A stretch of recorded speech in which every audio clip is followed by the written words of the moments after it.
UP police को दो में से एक काम करना चाहिए। या तो यूपी पुलिस ने उनसे माफ़ी मंगवाई है तो फिर माफ़ी मंगवाने के बाद जेल भेजने का कोई मतलब नहीं बनता, क्योंकि उन्होंने अपनी गलती मान ली है। और अगर यूपी पुलिस उन पर मुकदमा दायर कर रही है, उनको गिरफ्तार करके जेल भेज रही है, तो फिर उनकी माफ़ी की वीडियो बनवाने का कोई मतलब नहीं बनता। अब इलाहाबाद हाई कोर्ट में यूपी पुलिस के खिलाफ मुकदमा दायर किया जाएगा। मौलाना अब्दुल्ला सालिम के वकीलों ने ऐसा कहा है। उधर एपीसीआर के सेक्रेटरी जनरल है मोहम्मद नदीम खान, उनके हवाले से भी खबरें सामने आ रही है कि वो बहराइच की अदालत में मौलाना अब्दुल्ला सालिम का मुकदमा लड़ेंगे और हर मुश्किल घड़ी में उनके साथ खड़े हैं। इलाहाबाद हाई कोर्ट में उन पुलिस एहलकारों के खिलाफ केस दर्ज किया जाएगा, उनको सस्पेंड करवाया जाएगा जिन्होंने मौलाना अब्दुल्ला सालिम के साथ बदतमीजी की है, ज़्यादती की है, उनको मारा है। इधर सोशल मीडिया पर कुछ तस्वीर वायरल की जा रही है, लेकिन तहकीक के बाद पता चला कि तस्वीर अभी की नहीं है। दरअसल जब भी मामला किसी के साथ जुल्म का होता है, ज़्यादती का होता है, तो बहुत सारी तंजीमें, बहुत सारी पार्टी क्रेडिट लेने की कोशिश करती है कि कारनामा हमने अंजाम दिया तो हमने अंजाम दिया। अब मौलाना अब्दुल्ला सालिम के केस में भी यही हुआ। अब उत्तर प्रदेश में ऑल इंडिया मजलिस इत्तेहादुल मुस्लिमीन के सदर हैं शौकत अली, उनके साथ मौलाना अब्दुल्ला सालिम की एक तस्वीर वायरल हो रही है। लगातार AIMIM के बहुत सारे पेजेस से उस तस्वीर को शेयर किया जा रहा है और ये दावा किया जा रहा है कि मौलाना अब्दुल्ला सालिम जब जेल में बंद थे तो AIMIM के नेताओं ने, शौकत अली ने उनसे मुलाकात की, उनको कानूनी सपोर्ट किया, हर तरह से उनको मदद फराहम की। और जेल से निकलने के बाद मौलाना अब्दुल्ला सालिम ने सबसे पहले शौकत अली से मुलाकात की है। दोनों एक साथ तस्वीर में नज़र आ रहे हैं। लेकिन जब मैंने इस तस्वीर की सच्चाई जानने की कोशिश की तो पता चला अभी की ये तस्वीर नहीं है, तस्वीर बहुत पुरानी है। मौलाना अब्दुल्ला सालिम पहले AIMIM थे तो किसी मौका पर शौकत अली से उनकी मुलाकात हुई होगी, खा बिहार में या कहीं और, तो उस मौका की तस्वीर है। जेल से निकलने की बात की ये तस्वीर नहीं है। लेकिन लगातार इस तस्वीर को सोशल मीडिया पर वायरल करके यही दावा किया जा रहा है कि उनके साथ की अभी की तस्वीर है। मौलाना अब्दुल्ला सालिम की जो ताज़ा तरीन तस्वीर है, आप उसको अभी स्क्रीन पर देख सकते हैं। काफ़ी दुबले हो चुके हैं, पतले हो चुके हैं, पहचाने नहीं जा रहे हैं, क्योंकि जेल में इन पर जुल्म हुआ है, इनके साथ ज़्यादती हुई है। इस तस्वीर में मौलाना के जो लॉयर्स है वो बैठे हुए हैं, मौलाना की जो अहलिया है वो बैठी हुई है हिजाब में, और मौलाना की जो हालत है वो अच्छी नहीं है। आप देख सकते हैं इनके वकील का ये चैम्बर है। उसके अलावा एक और तस्वीर सामने आई है जिसमें मौलाना अब्दुल्ला सालिम अपने वकीलों के साथ नज़र आ रहे हैं। उधर नदीम खान भाई ने भी एक तस्वीर को शेयर किया है जो एपीसीआर के जनरल सेक्रेटरी है, और उसमें उन्होंने यही कहा कि मौलाना अब्दुल्ला सालिम का मुकदमा वो लड़ेंगे। क्या कुछ अपने फेसबुक पेज पर नदीम खान ने लिखा है उसे देखिए। कल अधिवक्ता अकरम सिद्दीकी और शादाब चौहान की कोशिशों से मौलाना अब्दुल्ला सालिम चतुर्वेदी साहब को बहराइच ज़िले से रिहाई मिल गई है। अब आगे एपीसीआर मौलाना की गैर कानूनी गिरफ्तारी के खिलाफ इलाहाबाद हाई कोर्ट में लड़ाई लड़ेगी। आज इलाहाबाद हाई कोर्ट में कागजी कार्रवाई के बाद मौलाना को बिहार रवाना कर दिया गया है। तो बहुत बड़ी कामयाबी है कि एपीसीआर ने पुलिस एहलकारों के खिलाफ मुकदमा दायर करने का ऐलान कर दिया है।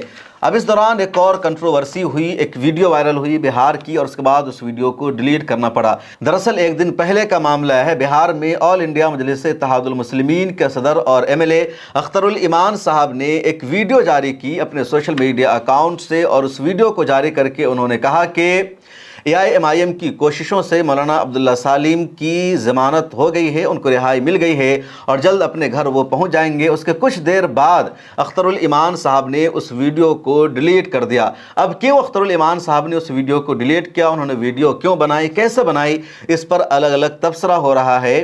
कुछ लोगों ने यह कहा कि मौलाना अब्दुल्ला सालिम की ज़मानत 10 अप्रैल को ही हो गई थी, लेकिन उनकी ज़मानत की खबर को खुफिया रखने का प्रोग्राम था, क्योंकि हो सकता था अगर वो जेल से बाहर निकलते, बजरंग दल के गुंडे जेल पहुंच जाते, उन पर हमला कर देते, रास्ते में उनको पकड़ के मारा जाता, उनको निशाना बनाया जाता, दोबारा प्रशासन पर दबाव बनता, उनको गिरफ्तार करो। इसलिए कोशिश की गई थी, प्लानिंग थी कि उनकी रिहाई की खबर को सीक्रेट रखना है। लेकिन अख्तरुल ईमान साहब ने वीडियो बनाकर सोशल मीडिया में जारी कर दिया कि मौलाना अब्दुल्ला सालिम की रिहाई हो गई है। इसलिए उनके घर वालों ने, उनकी वाइफ ने, उनके भाई ने शदीद नाराज़गी का इजहार किया और उस वीडियो को डिलीट करवाया गया। कुछ लोगों का यह भी मानना है कि लड़ाई थी क्रेडिट लेने की और इसमें ऑल इंडिया मजलिस इत्तेहादुल मुस्लिमीन क्रेडिट लेने की कोशिश कर रही थी कि हमने मौलाना अब्दुल्ला सालिम का केस फाइट किया है, हमारी कोशिशों से उनको रिहाई मिली है।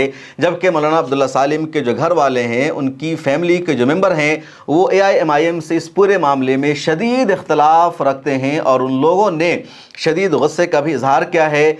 तमाम लोग जो सीमांचल के नेता हैं, उनकी ये कोशिश ज़रूर है कि मौलाना अब्दुल्ला सालिम की रिहाई का वो क्रेडिट ले, क्योंकि मौलाना अब्दुल्ला सालिम बिहार के सीमांचल का बहुत बड़ा नाम है, बड़े मशहूर ख़तीब है, मुक़र्रिर है, लाखों की तादाद में इनके फॉलोवर्स पाए जाते हैं।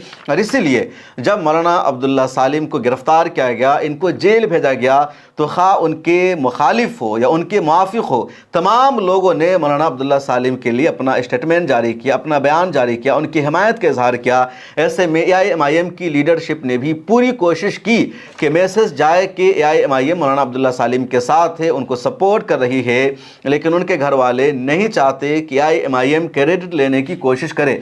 मुझे भी कल रात को ही खबर मिल गई थी कि मौलाना अब्दुल्ला सालिम को ज़मानत मिल गई है। अररिया में मिल्लत टाइम्स के नुमाइंदा मौजूद है, मेराज खालिद, उन्होंने मुझे बता दिया था कि मौलाना को ज़मानत मिल गई है और वो रवाना हो चुके हैं, सुबह तक अपने घर पहुंच जाएंगे।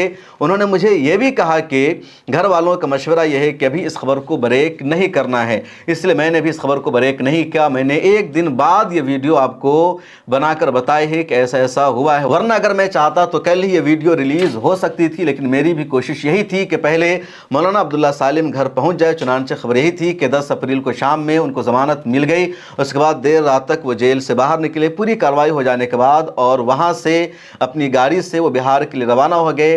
पुलिस एहलकारों ने यूपी पुलिस ने उनकी गाड़ी को भी जब्त कर लिया था, लेकिन उनकी गाड़ी को भी रिलीज़ कर दिया गया। मौलाना भी रिहा हो गए और जब तकरीबन 11 अप्रैल की सुबह या कह लीजिए दिन के 1 बजे मौलाना अररिया पहुंच गए, उसके बाद फिर मैंने ये वीडियो बनाई है ताकि ताख़ीर से ये खबर आप तक पहुंचे। हमेशा आप में से बहुत सारे लोगों की शिकायत रहती है कि मिल्लत टाइम्स की खबर बहुत देर से आती है, लेकिन देर से खबरें रिलीज़ करने की एक वजह यह भी होती है कि हमें ख़बरों को वेरीफाई करना होता है, हमें तमाम पहलुओं पर सोचना होता है, हर एक से बातचीत करनी होती है। हम 2 लाइन में खबरें आपको नहीं बताते, बल्कि तफसील से खबर के हर एक पहलू को बताते, इस वजह से हमें ताख़ीर होती है। हम सिर्फ आपको खबर नहीं बताते, बल्कि हम एक्सप्लेनर वीडियो बनाते हैं। खबर तो मिल्लत टाइम्स पर भी जल्दी जल्दी दी जाती है ब्रेकिंग न्यूज़ की शक्ल में। आप मिल्लत टाइम्स के सोशल मीडिया पेजेस को फॉलो कर लीजिए, इंस्टाग्राम पर, ट्विटर पर, फेसबुक पर। वहाँ हर वक्त मिल्लत टाइम्स की जो टीम है 2 लाइन में ख़बरों को अपडेट करती रहती है। लेकिन यूट्यूब पर हमारी कोशिश होती है कि ख़बरें आपको तफसील से जानने का मौका मिले, क्योंकि जो आधी अधूरी जानकारी होती है या सिर्फ 30 सेकंड के अंदर जो जानकारी होती है, उस जानकारी में, उस खबर में लोगों को गुमराह किया जाता है, मिसगाइड किया जाता है, सही जानकारी नहीं मिल पाती है। और इस तरह की वीडियोस को देखने से आपको भी अवॉइड करना चाहिए। यकीनन शॉर्ट का ज़माना है, रील का ज़माना है, टिकटॉक का ज़माना है। लोग 30 सेकंड में ख़बरें जानना चाहते हैं, लेकिन 30 सेकंड की जो ख़बरें हैं बहुत ज़्यादा नुकसान पहुँचाती है।